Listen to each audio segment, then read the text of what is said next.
합니다. 오늘은 환난의 때에 사는 방식이 있습니다 라는 말씀으로 하나님 말씀을 나눕니다. 오늘 말씀에 보면 사도 바울이 고린도 교인들을 향하여 결혼에 대한 거의 마지막 부분을 설명하고 있습니다. 결혼과 이혼에 대한 문제를 다루고 있는데 한마디로 말하면 결혼을 했느냐? 그럼 그냥 살아라. 이혼을 했느냐? 다시 결혼하지 말고 그냥 살아라. 이 말씀이 오늘 본문의 결론입니다.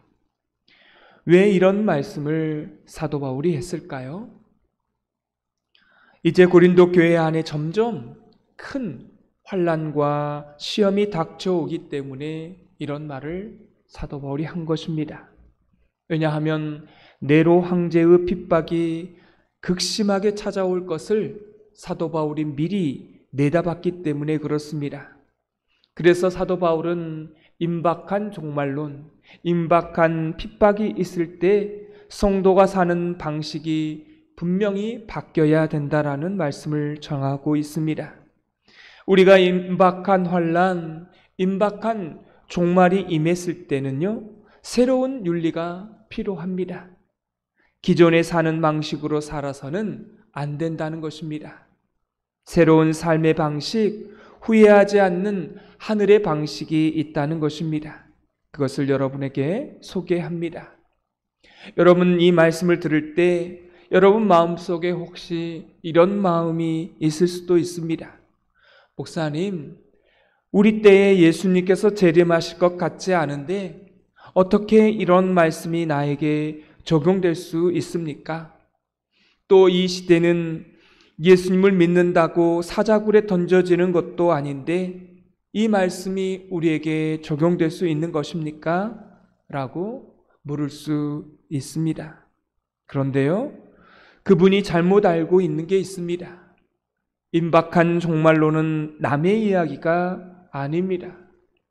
여러분, 태어날 때는 순서가 있지만 갈 때는 순서가 없잖아요.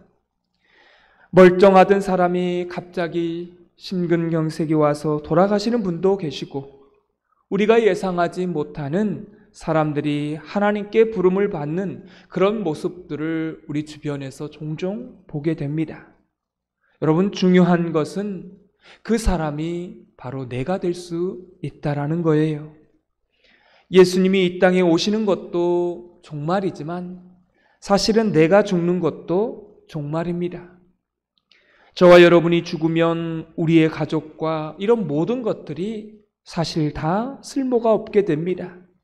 내 개인적으로 보면 내가 죽는 것은 세상이 끝나는 것입니다. 종말이에요. 그래서 내가 주님께로 가는 종말도 있다고 하는 사실입니다. 그 종말이 오늘일지 내일일지 10년 후가 될지 우리는 모르는 일입니다. 그래서 이 자리에 70이 넘으신 우리 권사님, 이런 70이 넘으신 분들은요, 진짜 긴박한 종말론을 가지고 살아가셔야 된다는 것입니다. 언제 부르실지 정말 모르는 거죠. 긴박한 종말론을 가지고 살아야만이 오늘 이 말씀이 우리 가운데에 적용이 되는 말씀이 될 것이고, 우리는 이 긴박한 종말론을 가지고 또한 말씀을 또한 기억을 해야 할 것입니다. 오늘 말씀의 전체 의미는 아까 말씀을 드렸죠. 결혼을 했느냐? 이혼할 생각하지 말고 그냥 살아라. 왜냐하면 종말이 가까운데, 핍박이 가까운데, 이제 가까운데 뭘 그런데 신경을 쓰느냐? 그리고 이미 이혼했느냐? 성경은요, 그래서 이혼하는 것도 인정을 합니다. 사실은 어쩔 수 없이 이혼하는 일이 있을 수 있지 않겠어요? 그러면 이혼을 했다라면 그 다음에 다시 결혼하려고 신경 쓰지 말고 그냥 살아라. 이 말씀이 나온 이유가 있는 것입니다. 그것은요, 없어질 것에 대해서 너무 많이 투자하지 말라는 것입니다. 왜냐하면 종말이 가까워 있는데 개인적 종말이든 예수님이 이 땅에 오신 그 우주적 종말이든 또 한 가지 핍박이 다가오는데 네로 황제의 핍박을 기억해야 한다는 것입니다. 여러분, 네로 황제의 핍박을 우리는 압니다. 예수님을 믿는 사람들을 원형 경기장에 잡아두어서 사자의 밥으로 만들었어요. 실제 역사에 있었던 일이죠. 예수님을 믿는 사람들을 잡아다가 그들을 몸에다가 기름을 발라서 나무 기둥에 매달아서 불태워서 죽였습니다. 이게 2000년 전에 고린도 교회에 편지를 썼을 때에 사도 바울에게 찾아올 수 있는 믿음의 환경이었던 것입니다. 그래서 사도 바울에게 찾아올 수 있는 이런 것들을 보면서 사도 바울은 이렇게 말하고 있는 것입니다. 26절을 다 같이 읽겠습니다. 내 생각에는 이것이 좋으니 곧 임박한 환난으로 말미암아 사람이 그냥 지내는 것이 좋으니라. 아까도 말씀을 드렸습니다. 이제 임박한 종말론이 왔을 때 주님께서 결혼을 하거나 이혼을 하거나 또 재혼을 하거나 이런 데 에너지를 쓰지 말라는 것입니다. 여러분, 옛날에도 결혼을 하려면요 힘들었어요. 돈이 필요했습니다. 결혼 지참금이 필요했어요. 요즘 젊은 사람들도 결혼하기가 쉽지 않죠. 돈이 있어야, 집이 있어야 하기 때문에 경제적인 이유로 결혼을 늦추는 경우가 있습니다. 옛날이나 지금이나 결혼은 돈이 있어야 하는 그런 시대라는 거죠. 그래서 사도 바울은 이와 같이 선포하면서 종말의 때에 고통이 찾아오는 그때가 되면 이렇게 없어질 것에 대해서 에너지와 시간을 낭비하지 말라고 말씀하고 있는 것입니다. 여러분, 이것을 우리의 삶으로 적용한다라면, 우리가 나이 들어 이미 죽을 날이 점점 가까운다면, 이미 70이 이상이 넘었다라면 성경은 우리에게 말씀하고 있는 것입니다. 집을 마련하거나 너무 건강을 추구하거나 아니면 자녀들의 미래를 너무 걱정하거나 자기의 명예나 교회의 직분이나 이런 것 때문에 없어질 것, 사라질 것, 죽어서 못 가져갈 것, 그것 가지고 너무 신경 쓰지 말라는 것입니다. 이 땅에 한시적으로 사용할 것에 대해서 그렇게 소망과 기대를 점점 가지지 말라는 거예요. 점점 버리라는 것입니다. 할렐루야. 이런데 너무 많은 시간을 쓰지 말고 너무 많은 관심을 가지지 말라는 것입니다. 그래서 나이가 들수록 이제는 뭘 해야 되겠어요?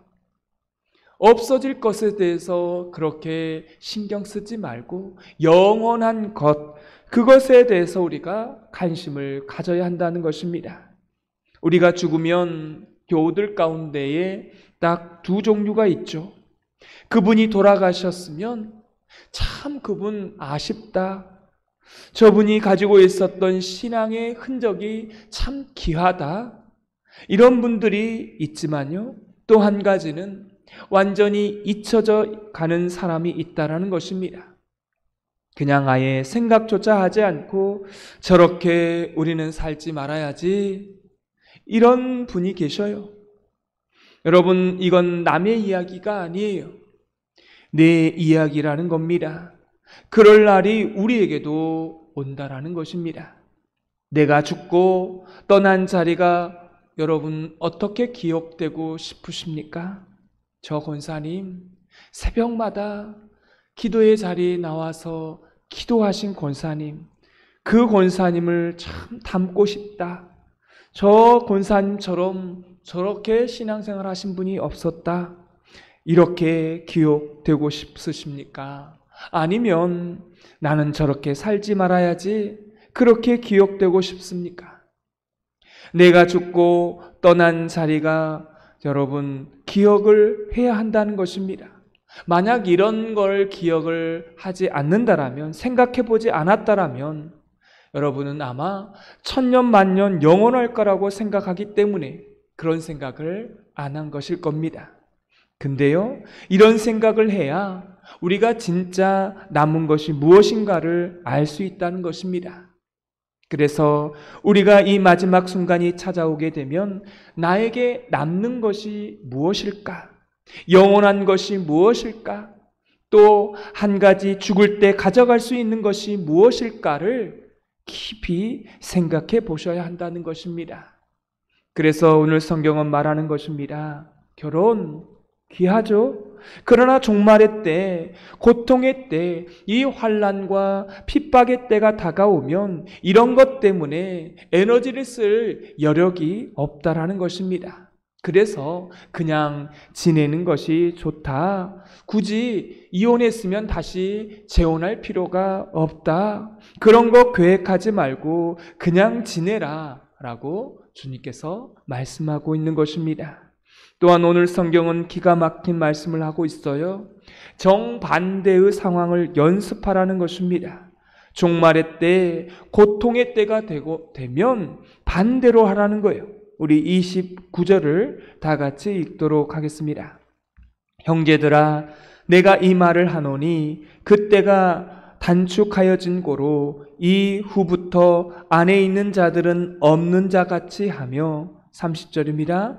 우는 자들은 울지 않는 자같이 하며 기쁜 자들은 기쁘지 않는 자같이 하며 매매하는 자들은 없는 자같이 하며 정반대를 연습하라는 것입니다. 예를 들면 여러분 지금 부부가 알콩달콩 서로 행복하게 사랑하면서 의지하고 살아가고 있다라고 가정해 보십시오. 여러분 그게 영원할까요? 제가 예언합니다. 둘 중에 하나는 먼저 떠납니다. 그렇죠? 그런데 그때 가서 울고불고 하면서 이럴 줄 몰랐다고 하면서 너무 힘들다라고 한다라면 여러분 얼마나 힘들겠습니까? 물론 마음은 한날 한시에 죽고 싶겠죠. 왜냐하면 부부가 행복하게 살았으니까. 근데 이렇게 생각하는 건요, 너무 맹랑하다는 거죠. 그래서 우리가 종말을 정말로 믿는다라면 누군가가 먼저 질병으로 죽을 일들이 벌어지게 되면 이런 환난과 이런 핍박이 우리에게 찾아오게 되면 성경은 말합니다. 그렇게 될 수 있으니까 뭐라고요? 정반대로 연습해 보라는 거예요. 둘이 있는 경우는 혼자 있는 연습을 해보라는 겁니다. 예를 들면 혼자서도 예배 잘 드릴 수 있고 혼자서도 잘 놀 수 있고 혼자서도 우울하지 않는 법을 미리 연습하라는 것입니다. 왜요? 그럴 날이 반드시 오니까요. 이게 중요합니다. 반드시 외에 없이 온다는 것입니다. 건강이 있는 사람은 뭐예요? 건강이 없을 때가 온다는 거예요. 여러분, 내가 도대체 어떻게 이 신앙을 유지하고 살아갈 것인가? 건강이 없을 때, 내가 요양원 병원 가서 누워있을 때 내가 이 신앙을 어떻게 지킬 수 있을까? 미리 생각하고 연습하라는 것입니다. 지금 기쁜 사람이 있습니까? 그 기쁨이 영원하지 않다는 거예요. 그 기쁨이 사라질 것을 연습하라는 것입니다. 지금 우울하십니까? 여러분 언젠가 그 우울이 영원하지 않아요. 언젠가는 또 천국에 가서 주님과 더불어 기쁨을 누릴 날이 온다는 것입니다. 그걸 연습하라는 거예요. 그래야 이 종말의 때, 이 핍박의 때를 견뎌낼 수 있다는 것입니다. 사랑하는 성도 여러분, 나의 삶에 지금 여건들이 영원할 거라는 생각을 버리십시오. 그래서 정반대의 상황을 철저하게 연습하라는 것입니다. 매매하는 자들이 있습니까?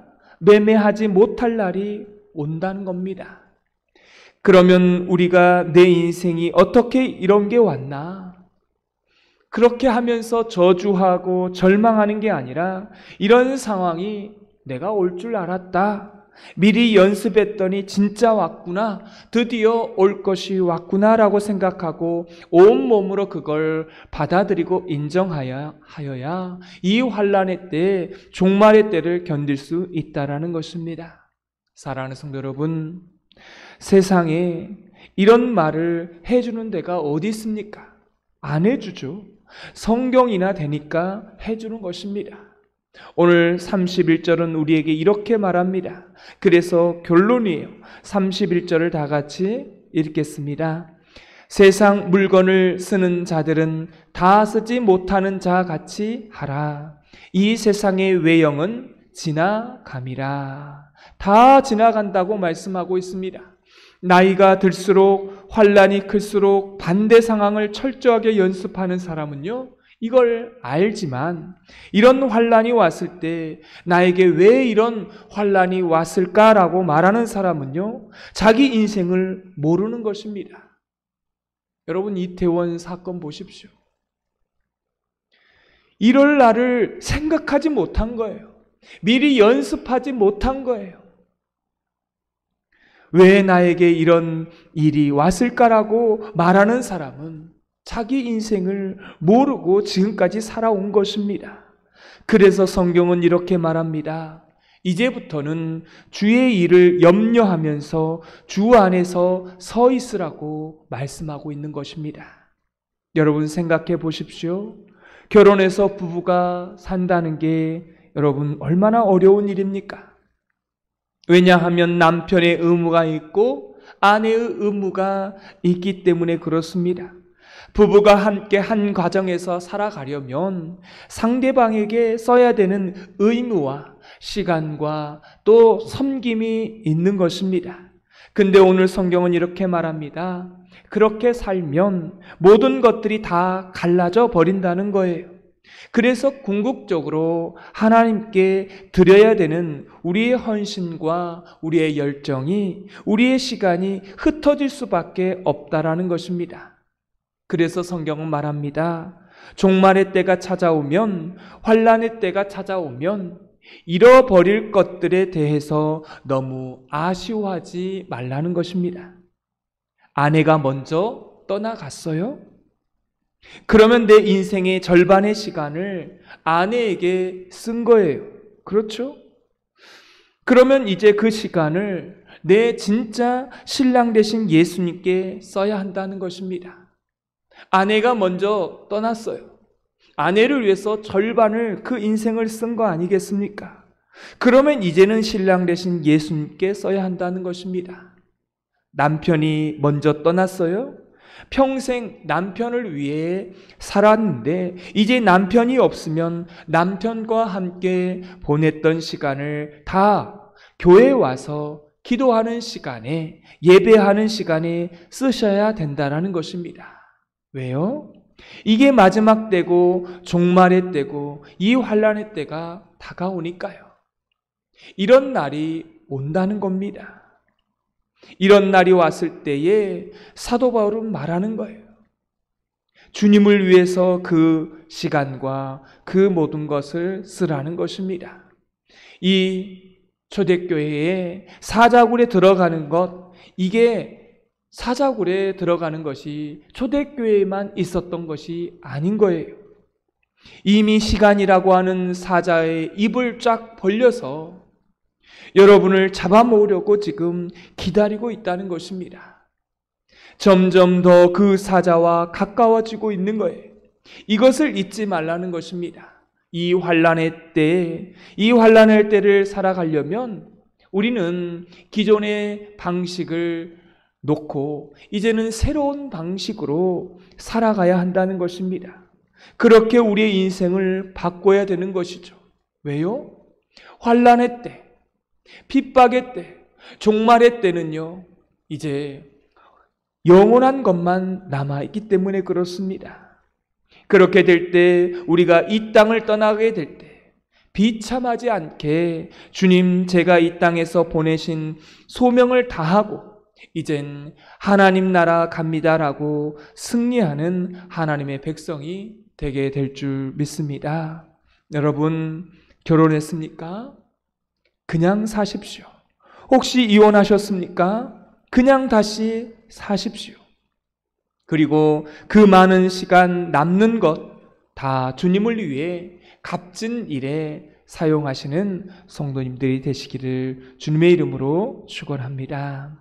오늘 말씀의 느낌과 깨달은 점을 적어보시고 해야 될 것과 하지 말아야 될 것을 한 가지씩 적어보시고 이 말씀대로 사는 하루가 되게 해달라고 기도하는 시간 갖겠습니다. 기도하겠습니다. 하나님 아버지, 환난의 때, 마지막 종말의 때에 믿는 자로서 어떻게 살아야 되는지 말씀해 주시니 감사합니다.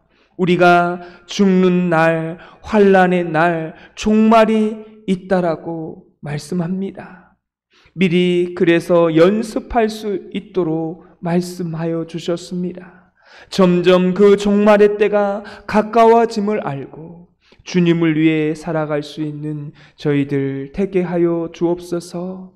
영원한 것을 생각할 수 있는 그러한 믿음의 삶을, 새로운 삶의 방식을 살아갈 수 있는 저희들 되기를 원하옵고 예수 그리스도의 이름으로 기도드리옵나이다. 아멘.